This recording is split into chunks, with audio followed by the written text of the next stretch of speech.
आज हम पढ़ेंगे मेघ आए प्रश्नोत्तर। इस कविता को लिखा है साहित्य सागर जी ने। यह है साहित्य सागर का नाम और ये है साहित्य सागर जी। ठीक है, अब हम चलते हैं इसके प्रश्नोत्तर की तरफ। हेलो गाइस, तो हम आ गए हैं प्रश्न अभ्यास पे। प्रश्न अभ्यास पाठ्य पुस्तक से। ठीक है, अब हम करते हैं प्रश्न नंबर 1। प्रश्न 1, बादलों के आने पर प्रकृति में जिन गतिशील क्रियाओं को कवि ने चित्रित किया है उन्हें लिखिए। उत्तर है हवा का तेज चलना, दरवाजे खिड़कियों का खुलना, पेड़ों का झुकना, आंधी चलना, धूल उड़ना, पीपल का डोलना, तालाब में लहरें उठना। यह प्रश्न नंबर 1 का आंसर। अब हम करेंगे प्रश्न नंबर 2। प्रश्न नंबर 2 में दिया गया है निम्नलिखित किसके प्रतीक हैं। पहला धूल, फिर पेड़, ताल, नदी, फिर है लता। तो इसका आंसर है ये। धूल है स्त्री का प्रतीक, पेड़ है नगरवासी का प्रतीक, नदी है स्त्री का प्रतीक और लता है मेघ की प्रतीक्षा करती नायिका का प्रतीक, ताल है सेवक का प्रतीक। क्वेश्चन नंबर 3, लता ने बादल रूपी मेहमान को किस तरह देखा और क्यों। उत्तर,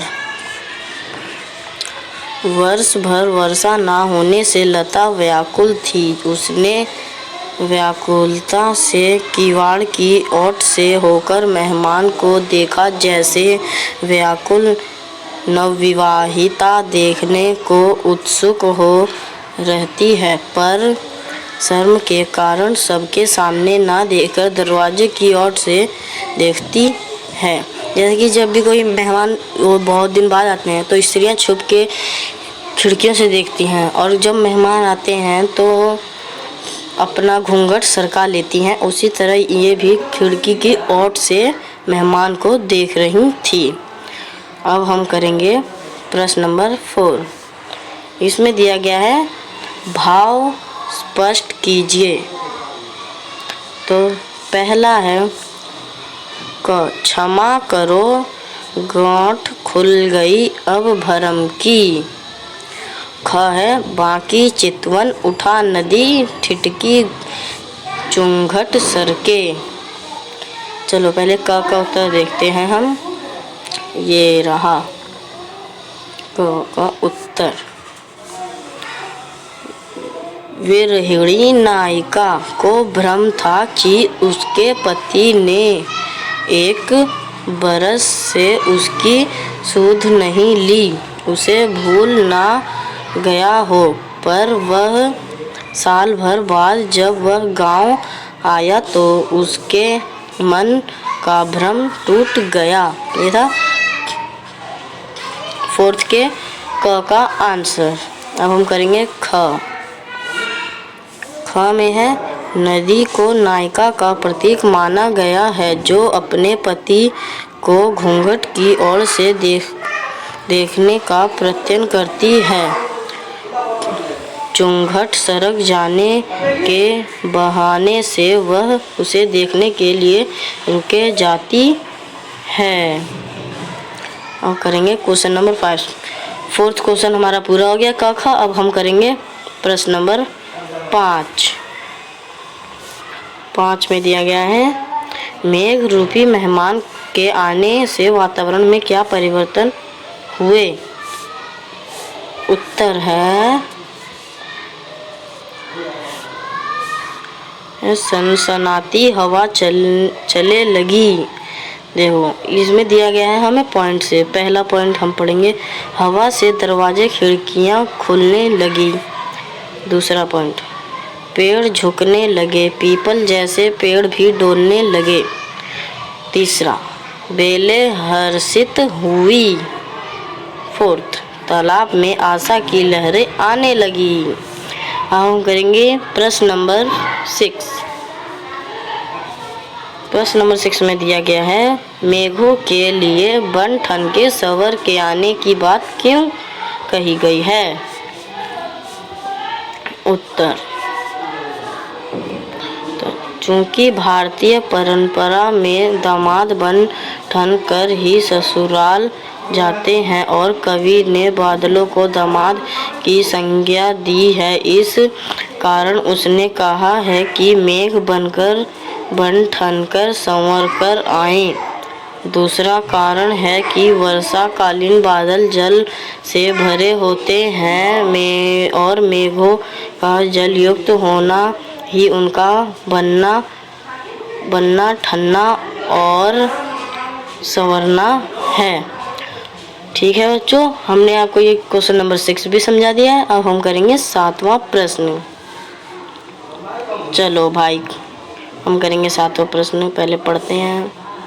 कविता में आए मानवीयकरण तथा रूपक अलंकार के उदाहरण खोजकर लिखिए। आपने मानवीयकरण तथा रूपक अलंकार हमें इसमें से बताने हैं। जो कविता हमने पढ़ी है आपके बुक में दी गई होगी वो कविता पढ़ना, उसमें से मानवीयकरण तथा रूपक अलंकार निकालने हैं। तो मैं यहाँ पे दिखा देता हूँ मानवीयकरण पहले। मानवीयकरण अलंकार ये मैंने दे रखा है पहले में, ये है। फिर इसका बताऊंगा इसमें क्या है। आगे आगे नाचती ब्यार चली। अब इसका मैं बता रहा हूँ। यहाँ ब्यार का स्त्री के रूप में मानवीकरण हुआ है। मानवीकरण का मतलब वो होता है जैसे कि ब्यार है, ब्यार का हमने किसी से तुलना करी है स्त्री से, इसीलिए वो मानवीकरण हो गया। मतलब हमने मनुष्य से उसकी तुलना की है, इसीलिए वो मानवीकरण हुआ। दूसरा, मेघ आए बड़े बंठन के सवर के। मेघ का दामाद के रूप में मानवीकरण हुआ है। तीसरा, पेड़ झुक झांकने लगे गर्दन उचकाए। इसका है पेड़ों का नगरवासी के रूप में मानवीकरण किया है। मतलब पेड़ों का हमने नगरवासी के रूप में मानवीकरण किया है। ठीक है, तो हम चलते हैं अभी और भी इसके पॉइंट्स है तो हम वो भी करेंगे। अभी 4th पॉइंट है, धूल भागी घाघरा उठाए। मतलब धूल भागी घाघरा उठाए, धूल का स्त्री के रूप में मानवीकरण किया गया है। 5वां, बड़े पीपल ने आगे बढ़कर जुहार की। पीपल का पुराना वृक्ष गांव के सबसे बुजुर्ग आदमी के रूप में है। मतलब जो गांव में जो पीपल का पुराना वृक्ष था ना, उसकी तुलना हम इस कविता में सबसे बुजुर्ग आदमी के रूप में की गई है। ठीक है, और ये है 6th, बोली अकुलाई लता। लता स्त्री की प्रतीक है। ठीक है बच्चों, अब हम करेंगे रूपक अलंकार। रूपक अलंकार में पहला है क्षितिज अटारी। यहाँ क्षितिज अटारी के रूप। हाँ तो बच्चों, मैं आपको बता रहा था रूपक अलंकार। तो पहला है क्षितिज अटारी। यहाँ क्षितिज को अटारी के रूपक द्वारा प्रस्तुत किया गया है। तो मैं बताऊंगा दूसरा। अब दामिनी दमकी। दामिनी दमकी को बिजली के चमकने के रूपक द्वारा प्रस्तुत किया गया है। तो मैंने आपको 7वें प्रश्न में से मानवीकरण अलंकार भी बता दिया, रूपक अलंकार भी बता दिया हूँ। ठीक है बच्चों, अब हम करते हैं 8वां प्रश्न।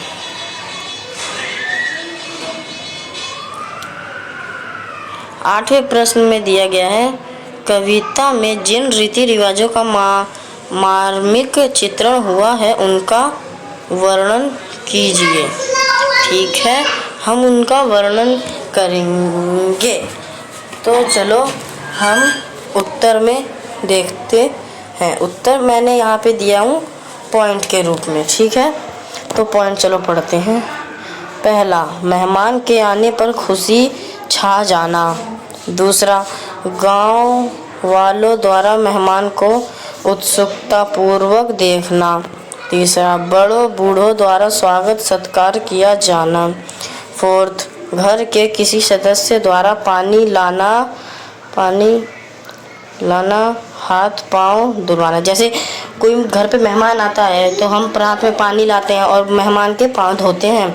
यह उन गांव के रीति रिवाज थे। हाथ पाँव